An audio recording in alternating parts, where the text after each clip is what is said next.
Hello everyone, you welcome our channel. तो देखिए, जो हमारी सीरीज चल रही है एनसीईआरटी घटना चक्र, पूर्वावलोकन और लुसेंट बुक से। तो आप कोई भी एग्जाम्स दे रहे हो, उसमें स्टैटिक पार्ट, जीएस हो, स्टोरी से क्वेश्चंस हो, तो वहाँ सभी के लिए ये मोस्ट इम्पोर्टेंट है। तो यहाँ जो भी क्वेश्चंस आप सभी के साथ डिस्कस करेंगे, ध्यान से देखिएगा, मोस्ट इम्पोर्टेंट क्वेश्चंस हैं। और सबसे पहले बता दें कि ये देखिए, हमें यहाँ भक्ति आंदोलन से क्वेश्चंस कर रहे थे।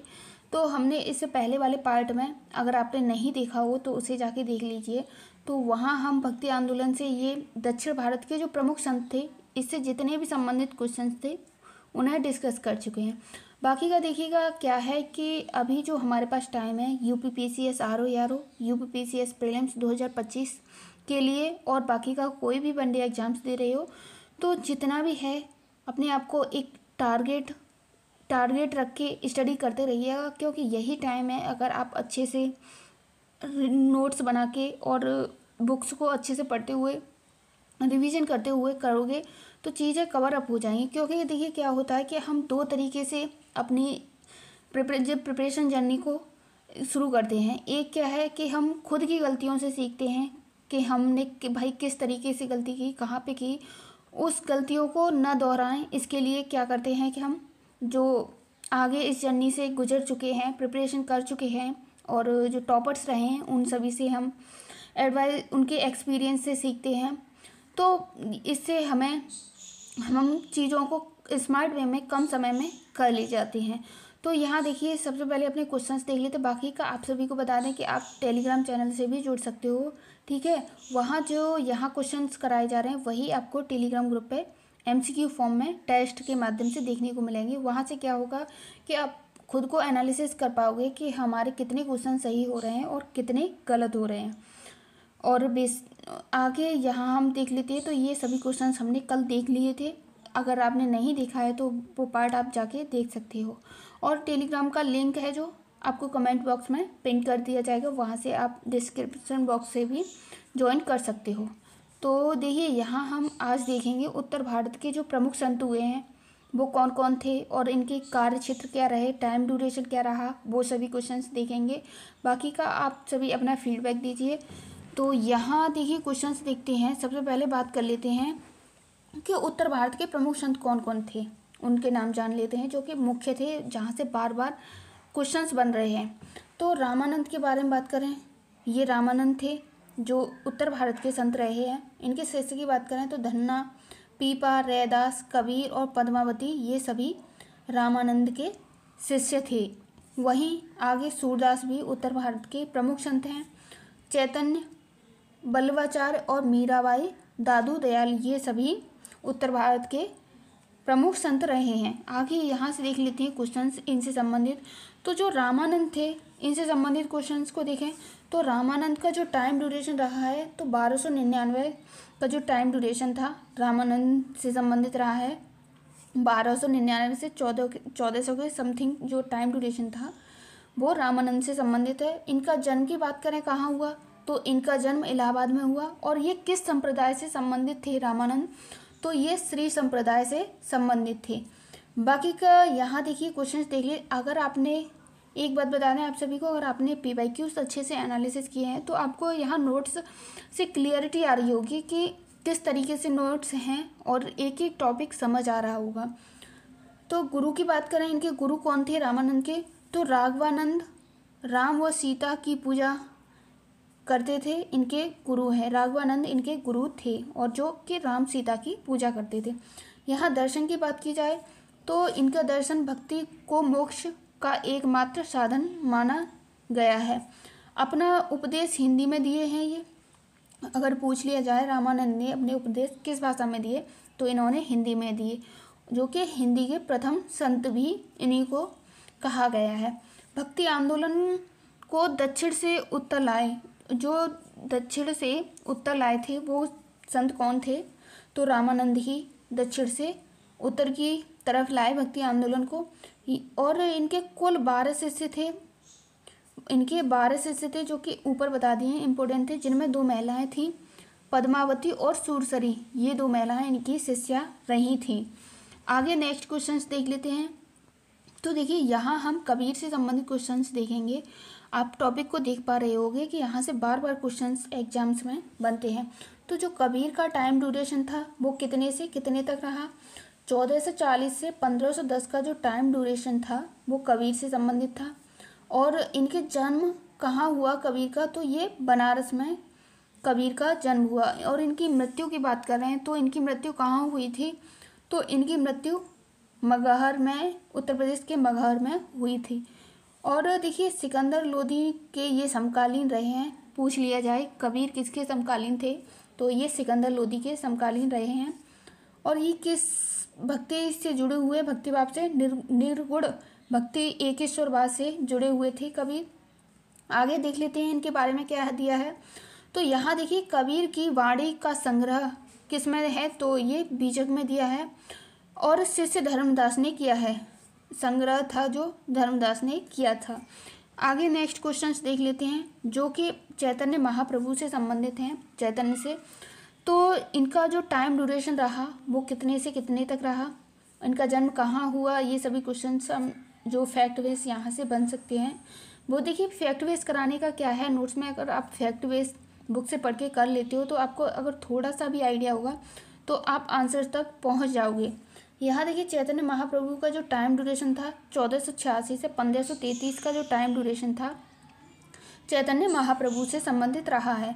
इनके जन्म की बात करें तो इनका जन्म बंगाल में हुआ। और इनकी मृत्यु की बात करें, मृत्यु कहाँ पे हुई? ठीक है जी, तो इनकी मृत्यु उड़ीसा में हुई। मोस्ट इम्पोर्टेंट क्वेश्चन हैं, ध्यान से देखिएगा। कृष्ण के आराध्य मानते थे, ये कृष्ण के आराध्य थे। और वहीं बात की जाए भक्ति की कीर्तन प्रणाली को जन्म दिया था। कीर्तन प्रणाली को किसने जन्म दिया? तो ये चैतन्य महाप्रभु ने दिया। अब ठीक है आगे क्वेश्चंस देख लेते हैं। तो यहाँ मीराबाई से संबंधित क्वेश्चंस देखेंगे। इनका टाइम ड्यूरेशन क्या रहा और इन्होंने किस किस क्षेत्र में कार्य किया? तो इनका जो टाइम ड्यूरेशन रहा 1498 से 1546 का जो टाइम ड्यूरेशन था मीराबाई से संबंधित है। और ये किससे संबंधित? सगुण कृष्ण को पति मान चुकी थी, कृष्ण भक्ति से संबंधित रही हैं। और इनका विवाह राणा सांगा के साथ हुआ, राणा सांगा के पुत्र भोजराज के साथ हुआ था। और इनके वहीं पूछ लिए, कई बार एग्जाम्स में पूछा गया है, जो कि देखिएगा क्या है, जो क्वेश्चन हमें पता होते हैं वो हम नोट डाउन नहीं करते हैं। इनके पिता का नाम रतन सिंह है। मीराबाई के पिता का नाम पूछ लिया जाए तो रतन सिंह, और भोजराज के पिता राणा सांगा के पुत्र थे, ऐसे करके पूछ लिया जा सकता है। और यहाँ देखिए तुलसीदास से संबंधित क्वेश्चंस देखेंगे। तुलसीदास का जो टाइम ड्यूरेशन रहा वो कितने से कितने तक रहा? तो जो 1632 से 1623 का टाइम ड्यूरेशन था वो तुलसीदास से संबंधित था। और ये उत्तर प्रदेश में इनका जन्म हुआ। और ये सगुण भक्ति शाखा से संबंधित हैं। रामचरितमानस की रचना किसने की? तुलसीदास ने ही की थी। और इसकी बात की जाए कि भाषा कौन सी थी तो ये अवधी भाषा थी। और यहाँ देखिए तुलसीदास किसके समकालीन थे पूछ लिया जा सकता है, तो ये अकबर के समकालीन रहे। तो यहाँ तुलसीदास से संबंधित हमने सभी क्वेश्चंस देख लिए हैं। ठीक है, आगे नेक्स्ट देखते हैं। तो शंकर देव से संबंधित इनका क्या रहा है? तो ये असम में भक्ति आंदोलन, जो असम में भक्ति आंदोलन चलाया था वो शंकर देव ने ही चलाया था। आगे नेक्स्ट क्वेश्चंस देख लेते हैं। तो यहाँ देखिए बात की गई है महाराष्ट्र के भक्ति आंदोलन। जो देखिए यहाँ से आप एक चीज़ भी देख रहे होंगे कि इन सभी टॉपिक को आप मेंस में भी ऐसे करके डाल सकते हो, तो वहाँ भी काफ़ी हेल्पफुल होंगे। और बाकी का आप मेंस का भी करते रहिए, तो ये होगा कि मेंस का आप करोगे तो वहाँ से भी कुछ क्वेश्चंस आपके प्रीलिम्स के लिए अच्छे से हो जाते हैं। यहाँ देखिए महाराष्ट्र के भक्ति आंदोलन की बात की जाए तो ये धारकारी संप्रदाय है। धारकारी संप्रदाय जो था महाराष्ट्र के भक्ति आंदोलन से राम की पूजा से संबंधित रहा है। इसके प्रमुख संत कौन कौन रहे हैं उनकी बात की जाए तो ये एकनाथ रामदास 1608 से 1681। और इसके बाद ये किसके समकालीन थे? रामदास की बात की जाए तो ये शिवाजी के समकालीन थे। आगे देखिए बरकरी संप्रदाय है उससे संबंधित क्वेश्चंस देखेंगे। यहाँ से एग्जाम्स में बार बार क्वेश्चंस पूछा जाता है, तो मोस्ट इम्पोर्टेंट है, आप ध्यान से देखिएगा। ठीक है, तो यहाँ देखिए विष्णु के रूप में बिठोना की पूजा से संबंधित रहे हैं। इसके संस्थापक तुकाराम थे, जो शिवाजी के समकालीन थे। इसके अन्य संतों के बारे में बात करें जो बरकरी संप्रदाय से संबंधित रहे हैं, नामदेव और ज्ञानेश्वर बरकरी संप्रदाय से संबंधित थे, जो कि महाराष्ट्र से संबंधित था। आगे नेक्स्ट क्वेश्चन देख लेते हैं। तो जो प्रमुख संत थे सगुण और निर्गुण भक्ति शाखा के, उन सभी के नाम देख लेते हैं। कौन सगुण भक्ति शाखा से संबंधित है, कौन निर्गुण से संबंधित है। तो देखिए जो सगुण से संबंधित थे, निम्काचार्य सगुण भक्ति शाखा से संबंधित रहे हैं, ठीक है। रामानुज ये भी सगुण भक्ति शाखा से रहे हैं, ठीक है। आगे माधवाचार्य, सूरदास, मीराबाई, बल्लभाचार्य, चैतन्य महाप्रभु और तुलसीदास, ये सभी सगुण भक्ति शाखा से संबंधित थे, ठीक है। यहाँ निर्गुण भक्ति शाखा की बात करें, कौन कौन संबंधित रहे हैं। तो देखिए कबीरदास, दादू दयाल, रामानंद और रैदास और गुरु नानक, ये सभी निर्गुण भक्ति शाखा के प्रमुख संत थे। तो ये हमने डायग्राम के माध्यम से ऐसे करके भी आप भी नोट कर सकते हो उन्हें। आगे देखिए नेक्स्ट क्वेश्चन देख लेते हैं। तो सगुण भक्ति शाखा किससे संबंधित है और निर्गुण भक्ति शाखा क्या है, वो भी देख लेते हैं। देखिए जो सगुण भक्ति शाखा है, ईश्वर के रूप में की पूजा की जाती है, मूर्ति पूजा इसमें की जाती है, अवतार और ये मूर्ति पूजा सभी सगुण भक्ति शाखा से संबंधित हैं। और जो निर्गुण भक्ति शाखा है उसके क्या है, निराकार है, इसमें निराकार है, ईश्वर का कोई रूप नहीं है और मूर्ति पूजा नहीं की जाती है और अवतार ये जन्म मरण का भी इसमें नहीं है। तो ये निर्गुण भक्ति शाखा से संबंधित रहे हैं। तो यहाँ से आपको क्लियर हो गया होगा सगुण भक्ति शाखा क्या है, निर्गुण भक्ति शाखा क्या है। तो आज के लिए जितने भी मोस्ट इम्पोर्टेंट क्वेश्चंस थे भक्ति आंदोलन के, जो उत्तर भारत का भक्ति आंदोलन हुआ था उससे, वो सभी हमने देख लिए हैं। आगे के क्वेश्चंस नेक्स्ट वीडियो में देखेंगे। तब तक के लिए thanks for watching this video. बाकी का आप सभी अपना फीडबैक दीजिए और आज के लिए बस इतना ही।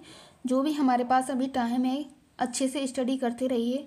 Thanks for watching this video.